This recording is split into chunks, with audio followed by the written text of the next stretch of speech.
ఇక varicose veins నుండి విముక్తి పొందండి. ఎవిస్ వాస్కులర్ సెంటర్ ఇప్పుడు మన KPHP లో గ్రాండ్ ఓపెనింగ్ ఏప్రిల్ 4వ తేదీన. నమస్తే, నేను Keshav. Welcome to Suman TV. Janasena పార్టీలో కోవర్ట్లు ఉన్నారా? కోవర్ట్లని ఏరివేసే పనిని అధినేత మొదలుపెట్టారా? అసలు ఈ కోవర్ట్ల చర్చ ఎక్కడ మొదలైంది? జనసేన పార్టీ గతంలో జరిగినటువంటి అనుభవాలను దృష్టిలో పెట్టుకొని అభ్యర్థుల ప్రకటన తర్వాత రకరకాల సందర్భాల్లో ఆ పార్టీలో ఉన్నటువంటి కొంతమంది నాయకులే టికెట్లు పొందినటువంటి అభ్యర్థులపైన ఈ కోవర్ట్ ఆరోపణలు చేస్తున్నటువంటి పరిస్థితి ఉంది. అయితే తాజాగా అంతర్గతంగా జరిపినటువంటి సర్వేల ప్రకారం నాయకుల గెలుపు పైన వచ్చినటువంటి అంచనాల ఆధారంగా జనసేన పార్టీ అభ్యర్థుల మార్పు పైన ఫోకస్ పెట్టింది.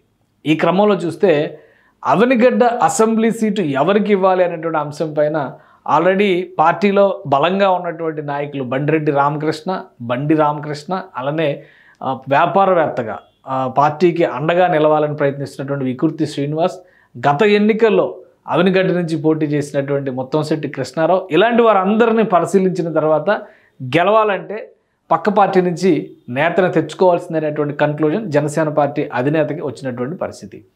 అదే తరహాలో ఇప్పుడు రైల్వే కోడూరు నియోజకవర్గ అభ్యర్థిని మార్చడం కూడా సంచలనాత్మకంగా మారుతుంది.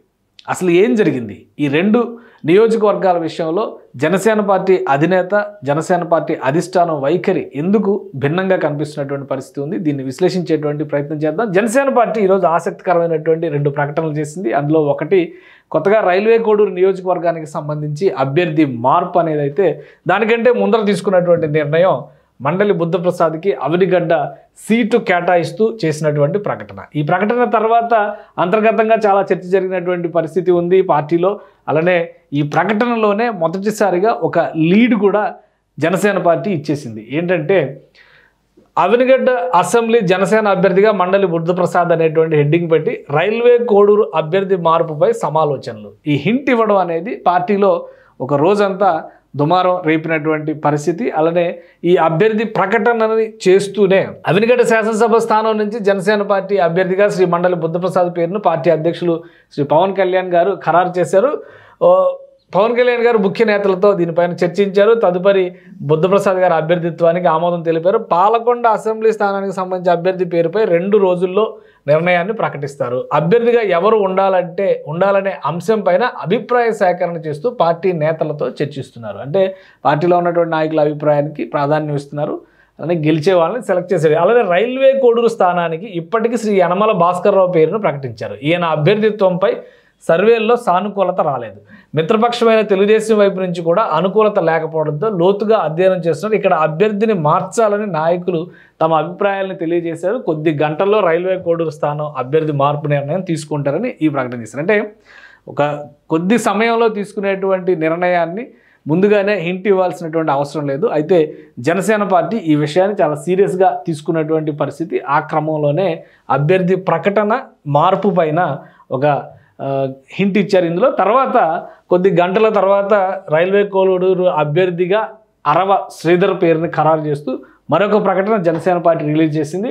సార్వత్రిక ఎన్నికల్లో రైల్వే కోడూరు శాసనసభ స్థానం నుంచి పోటీ చేసే అభ్యర్థిగా జనసేన అభ్యర్థిగా శ్రీ అరవ శ్రీధర్ పేరుని పార్టీ అధ్యక్షులు పవన్ కళ్యాణ్ గారు ఖరారు చేశారు. తొలుత యనమల భాస్కర్రావు పేరు ప్రకటించడం అనేది క్షేత్రస్థాయి నుంచి వచ్చిన నివేదికలు, జిల్లా నాయకుల అభిప్రాయాలు, పార్టీ అధ్యక్షులు ముఖ్య నాయకుల్ని పరిశీలించారు. ఈ స్థానంలో అభ్యర్థిని మార్చాలని నిర్ణయించారు. ఎన్నికల ప్రచారంలో భాగంగా పిఠాపురంలో శ్రీ పవన్ కళ్యాణ్ గారు ఉన్న సమయంలోనే రైల్వే కోడూరు నియోజకవర్గ జనసేన తెలుగుదేశం నేతలు కలిసి అక్కడి పరిస్థితిని వివరించారు. ఈ క్రమంలో రైల్వే కోడూరు స్థానం జనసేన అభ్యర్థిగా శ్రీ అరవ శ్రీధర్ పేరుని ఖరారు చేశారు. ఇది జనసేన పార్టీ జనసేన అధ్యక్షులకి రాజకీయ కార్యదర్శిగా ఉన్నటువంటి హరిప్రసాద్ గారి పేరు మీద రిలీజ్ చేసినటువంటి నోటు. అది ఈ నిర్ణయం ఒకటి ఆసక్తికరంగా మారింది. ప్రస్తుతం అసలు రైల్వే కోడూరు నియోజకవర్గ స్థితిగతులు ఏంటి? ఎందుకు ఈ నియోజకవర్గాన్ని జనసేన పార్టీ పొత్తులో భాగంగా తీసుకుంది? అలానే ఎందుకు ఇలా అభ్యర్థుల మార్పు అనేటువంటి అంశానికి బీజం వేసింది? ఈ అంశాన్ని ఒకసారి మనం పరిశీలించేటువంటి ప్రయత్నం చేద్దాం. రైల్వే కోడూరు హిస్టరీ చూస్తే గత 4 ఎన్నికల్లో ఇది పూర్తిగా వైఎస్ఆర్ కాంగ్రెస్ పార్టీకి పట్టున్నటువంటి నియోజకవర్గం. అలాంటి నియోజకవర్గాన్ని జనసేన పార్టీ పొత్తులో భాగంగా తీసుకుంది. ఎందుకంటే 2004 నుంచి ఇక్కడ తెలుగుదేశం పార్టీ గెలిచినటువంటి పరిస్థితి లేదు. అంటే 20 ఏళ్లుగా తెలుగుదేశం పార్టీ అక్కడ గెలుపు ముఖం చూడలేదు. అలాంటి నియోజకవర్గాన్ని జనసేన పార్టీ ఎంచుకుంది. అలానే 9 ఎలక్షన్స్లో చూస్తే కనుక ఇక్కడ సామినేని సరస్వతి ప్రజారాజ్యం పార్టీ నుంచి పోటీ చేశారు. 18% ఓటింగ్ దక్కించుకున్నారు. 22,000 ఓట్లు పైగా 22,000 పైగా ఓట్లు దక్కించుకున్నటువంటి పరిస్థితి.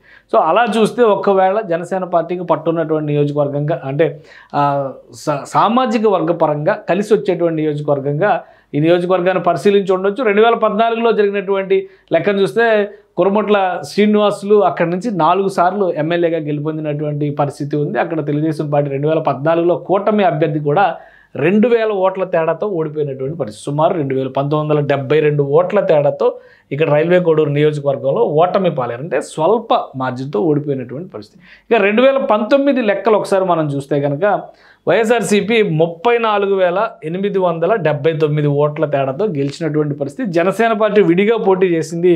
బోనాసి వెంకట సుబ్బయ్య ఇక్కడ కంటెస్ట్ చేశారు. 9,964 ఓట్లు, అంటే 7% ఓట్లు మాత్రమే దక్కించుకున్నటువంటి పరిస్థితి. తెలుగుదేశం పార్టీ అభ్యర్థి 31% ఓట్లు దక్కించుకున్నారు. 43,000 పైచులకు ఓట్లు దక్కించుకున్నా కానీ ఓటమి పాలైనటువంటి పరిస్థితి. సో ఇక్కడ సాధారణంగా ఇక్కడ ఉన్నటువంటి ఈక్వేషన్ ఏంటంటే స్థానికంగా బలిజ సామాజిక వర్గానికి మంచి పట్టున్నటువంటి నియోజకవర్గం ఇది.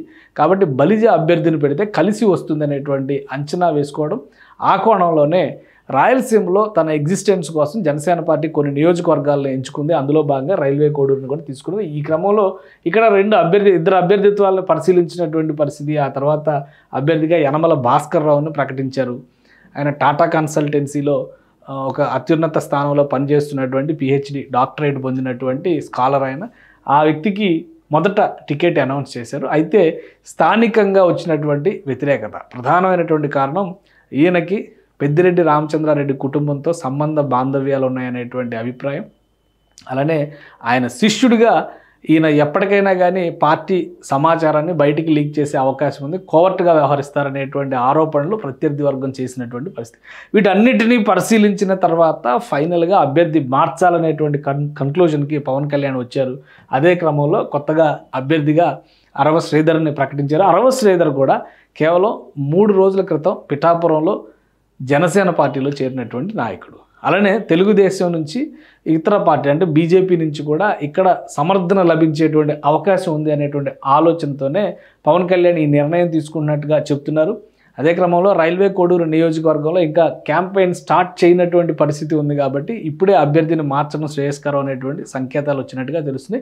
ఈ క్రమంలోనే రైల్వే కోడూరు నియోజకవర్గ అభ్యర్థిని మార్చాలనేటువంటి నిర్ణయాన్ని పవన్ కళ్యాణ్ తీసుకున్నట్టుగా తెలుస్తుంది. మరొక 2 విషయాలు కనుక మనం పరిశీలించి చూస్తే ఇక్కడ అభ్యర్థి మార్పు ఒకే నియోజకవర్గంతో ఆగిపోతుందా లేదా మరికొన్ని చోట్ల కూడా జరిగేటువంటి అవకాశం ఉందా అనేటువంటి చర్చని లేవదీస్తున్నటువంటి పరిస్థితి ఉంది. రైల్వే కోడూరుతో పాటు పోలవరం నియోజకవర్గం విషయంలో కూడా ఇదే తరహా చర్చ నడుస్తున్నటువంటి వాతావరణం ఉంది జనసేన పార్టీలో. అక్కడ అభ్యర్థిని మార్చేటువంటి సంకేతాలు చాలా స్పష్టంగా కనిపిస్తున్నాయి. అయితే ఇప్పుడే కాదు, అది చూడాలి. ఎందుకంటే తిరుపతి నియోజకవర్గం విషయంలో కూడా ఇప్పటికీ సమన్వయ లోపం అనేది కొట్టొచ్చినట్టు కనిపిస్తుంది అనేటువంటి ఆరోపణ జనసేన పార్టీ శ్రేణుల నుంచే వినిపిస్తుంది. సో ఈ నియోజకవర్గాలపైన ఇప్పుడు జనసేన పార్టీ అధినేత ఫోకస్ పెడుతున్నట్టుగా తెలుస్తుంది. మరికొన్ని నియోజకవర్గాలు కూడా ఈ జాబితాలో ఉన్నట్టు తెలుస్తుంది. కనీసం 3 నుంచి 4 నియోజకవర్గాల్లో అభ్యర్థుల మార్పు, బలమైనటువంటి అభ్యర్థుల్ని ఎంచుకోవడం. ఎందుకంటే ప్రచారం విషయంలో కూడా జోష్ కనిపించడం లేదు. ఈ తరహాలో వెళితే కనుక పవన్ కళ్యాణ్ చెప్పినటువంటి 100% రిజల్ట్ సాధించడం అసాధ్యం అనేటువంటి గ్రౌండ్ రిపోర్ట్స్ చేరుతున్నట్టుగా తెలుస్తుంది. ఈ క్రమంలోనే అభ్యర్థుల మార్పు పైన కూడా ఫోకస్ పెట్టారు. ప్రచారానికి వెళ్ళేటువంటి క్రమంలో ఈ మార్పులు ఇవన్నీ సర్దుబాట్లు దిద్దుబాట్లు చేసుకుని వెళ్ళడం ద్వారానే పార్టీని గెలిపించడానికి అవకాశం ఉంటుందనేటువంటి అంచనా వేస్తున్నారు. ఇప్పటికీ జనసేన పార్టీ అంచనా ప్రకారం చూస్తే కనుక మొత్తం 20 సీట్లకి సంబంధించినటువంటి అభ్యర్థుల ప్రకటన జరిగింది. కేవలం పాలకొండ నియోజకవర్గ అభ్యర్థినే ఇంకా అధికారికంగా ప్రకటించాల్సినటువంటి అంశం ఉంది. అంటే ఈ 20 నియోజకవర్గాల్లో 50% నియోజకవర్గాల్లో జనసేన పార్టీ గట్టి ఉత్సాహంతో పనిచేస్తుంది, ఖచ్చితంగా గెలిచి తీరుతుంది అనేటువంటి నమ్మకం ఉందనేటువంటి రిపోర్ట్స్ పార్టీకి వస్తున్నట్టుగా తెలుస్తుంది. మిగతా 10 నియోజకవర్గాలపైన మళ్ళీ ఫోకస్ పెట్టాల్సినటువంటి అవసరం కనిపిస్తుంది. అలానే ఆ నియోజకవర్గాల్లో ప్రచార సరళిని ప్రచార తీరుని కూడా డిసైడ్ చేయాల్సినటువంటి పరిస్థితి కనిపిస్తుంది అనేది అక్కడ ఉన్నటువంటి పార్టీకి అందుతున్నటువంటి నివేదికల ఆధారంగా తెలుస్తున్నటువంటి పరిస్థితి. అంటే 10:10 ఈక్వేషన్ ఇప్పుడు నడుస్తుంది. ఖచ్చితంగా దీన్ని 100కి 100% తీసుకెళ్లాలంటే అందరూ కలిసికట్టుగా పనిచేయాలనేటువంటి పిలుపుని పవన్ కళ్యాణ్ ఇవ్వబోతున్నారు. ఆయన అనారోగ్యం పాలైనటువంటి నేపథ్యంలో 2-3 రోజుల్లో కోలుకున్న తర్వాత మరొకసారి కార్యక్షేత్రంలోకి వెళ్తారు. ఈ లోపు ఈ వ్యవహారాలన్నీ కూడా సెట్ చేసుకోవాలనేటువంటి ఆలోచనతో పవన్ కళ్యాణ్ ఉన్నట్టుగా తెలుస్తుంది. సో మార్పులు చేర్పులకి సంబంధించి తొలి అంకంగా రైల్వే కోడూరు నియోజకవర్గాన్ని పరిగణిస్తే మరొక 2-3 నియోజకవర్గాల్లో ఈ మార్పులు జరగడానికి ఆస్కారం ఉన్నట్టుగా సమాచారం అందుతుంది. ఇక వేచి చూడాలి, ప్రచార వ్యూహాన్ని జనసేన అధినేత ఎలా డిజైన్ చేస్తారో వేచి చూడాలి. సుమన్ టీవీలో మీ పర్సనల్ అండ్ బిజినెస్ ప్రమోషన్స్ కోసం కింది నెంబర్కి కాంటాక్ట్ చేయండి.